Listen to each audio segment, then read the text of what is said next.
Hi, everyone. Welcome to our second lecture bite of the week 6 in Astronomy 236. Today, we're going to be talking about part of stellar nucleosynthesis, or how the elements are formed inside of stars. So we've had a lot of concepts already this week going through the entirety of stellar evolution. So I'm going to keep this relatively short, and we'll continue with stellar nucleosynthesis next week, where we'll figure out how all of the other elements besides the ones we talk about today form. So I want you to think back to our lecture on the Big Bang.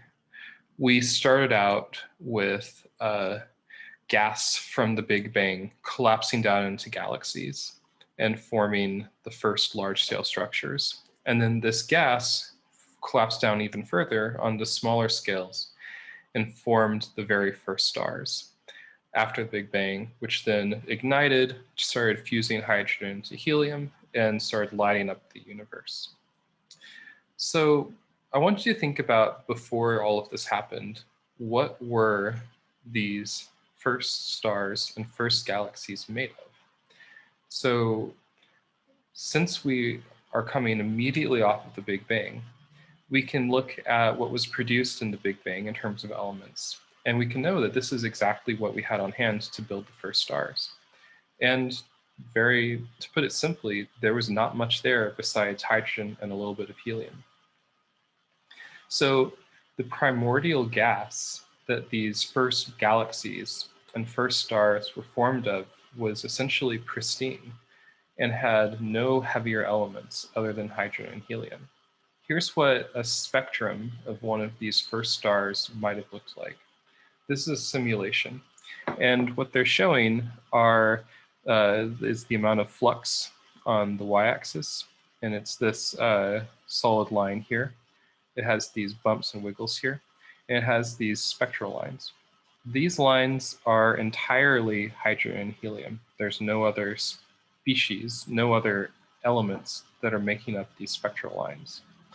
Now, I want you to remember what this looks like and see how much blank space there is in the spectrum, and compare that to the spectrum of the sun, where there's just constant wiggles. There are these spectral lines basically everywhere we look. And here's the zoom in of the sun. You have these constant bands from elements ranging from iron, calcium, magnesium, silicon. All of these elements are producing signatures in the spectra. So how did this happen? How did we go from a pristine universe made of just hydrogen and helium and end up in the universe that we have today, where there's this great diversity of different atoms and elements basically mixed in everywhere we look, basically mixed in completely throughout the sun? And the answer, one of the answers, is nuclear fusion. So when stars fuse hydrogen into helium, this process builds up heavier elements. We just took two atoms of hydrogen and turned them into an atom of helium. So now we've taken some hydrogen away from the universe and added some more helium to it. This is a process that is a little bit more complicated than what I just showed. So here's what it actually looks like in the sun. And the reason it's more complicated is because some of the things that hydrogen can fuse into are not particularly long-lived or are not particularly stable. So you have to take multiple steps to get from something like hydrogen to something that is a stable isotope of helium. So this is called the PP chain, and it's called that because you have two protons that start off. So here's proton here, PP collision, and then here's another collision down here, which will happen in parallel to these. So what happens first is you have two protons that collide against each other, and they briefly fuse, and they turn into deuterium. Now, we've already talked about deuterium in the context of the Big Bang, and we said that most of the deuterium in our universe was formed then. That's almost true, and the reason I say that it's almost true is because we do form deuterium in stars, but it doesn't last very long. Deuterium will eventually break apart or turn into something else, and that's exactly what happens here. We have this deuterium, and it only takes about a second before we end up with another proton either colliding or decaying away into something else. And when this happens, it'll either decay back into two protons or back into a proton and a neutron, or it will turn into a helium neutron, a helium nucleus with 2 protons and 1 neutron. And it will release a little bit of energy here. So now we no longer have any deuterium that we formed, but we do have this helium isotope here. And this is an unusual flavor of helium. It's a lightweight helium, and it's not particularly stable or long-lived either. So eventually these will dissociate, they'll break apart, or they'll collide with another helium atom, another similar helium atom with only a weight of 3 protons and neutrons. And then they will form together to produce an atom of a stable helium-4 isotope with 2 protons and 2 neutrons, just the way helium likes it, and then give off 2 free protons to go off and begin the cycle again. So this is how hydrogen fuses into helium in the sun in detail. When the sun runs out of hydrogen, though, things get more complicated. We can start producing more and more large nuclei. We can produce carbons and oxygens. And the amount of heavy elements that we produce depends on the mass of the star. The more mass of the star, the more force from gravity pushes down on the core, and the more fusion and the more exotic flavors of fusion that can happen. So while our sun will probably tap out after it produces carbon and oxygen from fusing helium, it will still be producing heavier and heavier elements for a star that's about 10 times as massive. So one of the processes by which this happens is called the triple alpha process. So recall that physicists like to call helium nuclei with 2 protons and 2 neutrons an alpha particle. That's where we get this name. So in the triple alpha process, you get 2 helium nuclei fusing together because helium is what's most prevalent in the core at this point, now that we've run out of hydrogen. And what they'll do is they'll form a beryllium isotope. Now, it turns out that this flavor of beryllium is not stable, so it either will decay back or it gets hit with another helium, and it ends up turning into a stable carbon-12 isotope. So that's why beryllium kind of gets skipped along the way. We don't end up producing large amounts of beryllium in the cores of stars. So once we have carbon and lots of helium still around, we can start building up by adding more and more helium to each of these carbon atoms. So we can take carbon, we can add 4 protons and neutrons just by crashing them together. It's called alpha capture because these nuclei are essentially grabbing onto another alpha particle, another helium nucleus, and adding all of that mass to them, or almost all of that mass, because a little bit is left over and turned into energy, which is used to push the star and keep the fusion going, keep gravity from collapsing us down even further. So carbon and helium will fuse into oxygen in the alpha process. Oxygen and helium will fuse into neon. Neon and helium will fuse into magnesium. Magnesium and helium will fuse into silicon. Silicon and helium into sulfur. Sulfur and helium into argon. Argon and helium into calcium. Calcium and helium into titanium. And we just keep going all the way up until we hit an atomic weight of 56. And I'll get to why that is in a second. So it turns out that this process is efficient. This alpha capture or alpha process of making heavier and heavier elements turns out to make a lot of them and do it relatively easily. So on this plot here, I'm going to show some evidence to prove that that's the case. So on the y-axis, I'm showing the amount of each element in the cosmos. So if you look everywhere, if you look in this cloud of gas over here, or if you look over here at this star, and we add up how much of each element is there across the entire universe, it turns out that we have much more hydrogen and helium than everything else, which we had already discussed in this class. If you look at lithium, beryllium, and boron, they're relatively rare. And that's because it turns out that it's not easy to form stable isotopes of lithium, beryllium, and boron from fusion in the cores of stars, which is one of the reasons why we kind of skip over them when we go from hydrogen and helium to carbon in the triple alpha process. But then when you start looking at these heavier elements, you'll start to see this pattern, which is that every other element is more abundant than the ones in between. So there's a lot of carbon, less nitrogen, more oxygen, less fluorine, more neon, less sodium, more magnesium, etc.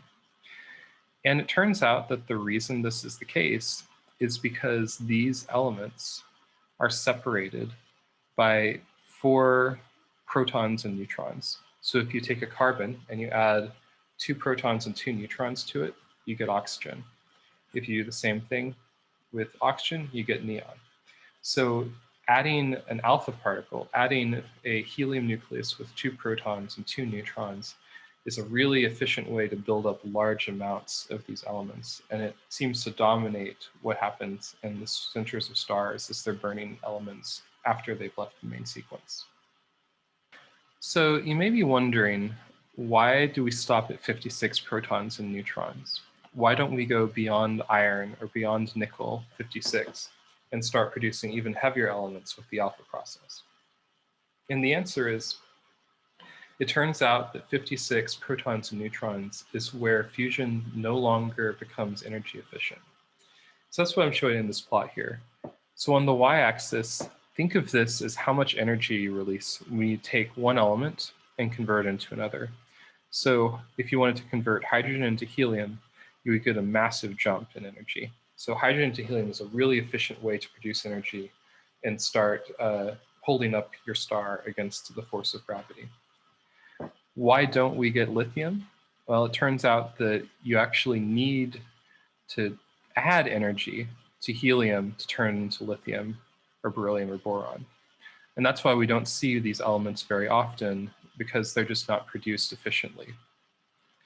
So the next element up from helium is carbon, and the next one up is oxygen. So it turns out that if you keep going up this way, you start, every time you make a reaction, you start releasing less and less energy, because the difference between subsequent nuclei gets less and less. And eventually, once you get to about 56, it stops. You no longer get energy out when you start fusing things, and it turns around. And in fact, you need to add energy to start making heavier and heavier elements once you get beyond about 56 protons and neutrons. Okay, so we have produced these elements inside of massive stars by burning these elements in fusion and fusing heavier and heavier materials. But now they're locked deep in the cores of stars. How do we get them out? And the answer is supernova. So when these stars explode, then naturally the materials that were produced in their cores get scattered all about. They essentially are blown up, and the debris, the waste products from those stars, end up contaminating the gas around it. So when this happens, supernova provides so much energy that they can even fuse elements beyond a mass of 56. So you start producing elements even over here as well. So supernova end up producing kind of this entire spectrum of elements. And when this happens, the supernova blasts these elements throughout the galaxy.